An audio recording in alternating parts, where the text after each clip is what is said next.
This is a squash plant in a paper cup.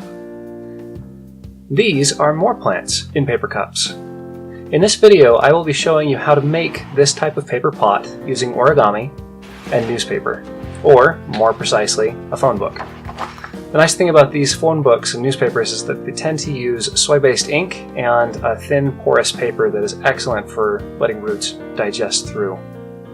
So, tear out some paper, lay it down, and I'll show you how to do it. First, take a corner, bring it up to the opposite side to make a right triangle, with a little bit of extra paper at the top that we don't need. So the next step is to tear that off. Here it goes, off the edge, in one, nope, in 2 attempts. There we go. And only 2 because I'm too lazy to remove that piece. Anywho, the next bit is to move the corners, the far pointed corners, across. You'll notice that this is essentially parallel with the bottom right now. The top surface is there. And you fold it over just like a kimono, from one side then the other. At this point, the cup is mostly complete.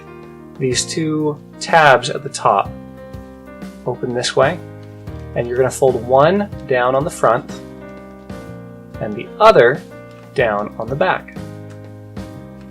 This is the completed cup. At this point, the space between those 2 tabs is where it opens up. You can pressure it open and that will hold itself very well. This type of cup actually works as a drinking cup, especially if you do it with a slightly thicker paper, like printer paper. So, 2 of them complete, and now a whole bunch more. Oh dear. The advantages of this sort of pot are that you don't have to disturb the roots of the plant when you go to plant the plant. You can simply bury the entire paper pot into the ground and it will decompose as it goes. These sorts of things can be bought from nurseries and plant supply stores. However, for the sake of convenience and cheapness, we're just going to make our own. It's always nice to know how to make things yourself. So, we're at 9 or 10 now. Now it's time to fill them up. We have our potting mix right here and a cardboard box that's been cut to size. So we fill it up, we tamp it in just a little bit, and then we set that paper cup, that paper pot, down amongst its as yet missing brethren. Then paper cup number 2. The advantage of this, you'll notice, is that you can start a lot of plants which struggle outside. In the climate where I'm at in Idaho, we're a zone 4 or 5 depending on where you are.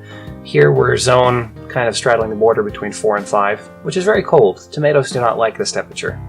So, tomatoes need to be started indoors, as do squash and all other tender varieties of plants.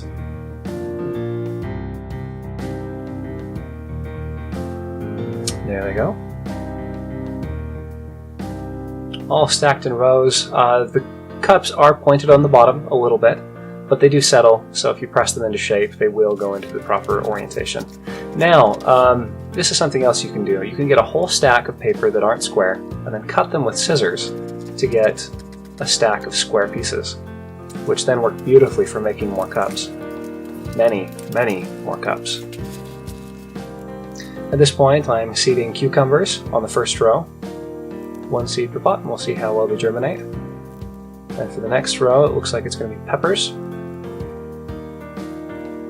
Now, after everything is seeded, give them a good drink. Make sure the seeds don't float up to the top. Give them a good poke down if they do. And we're done.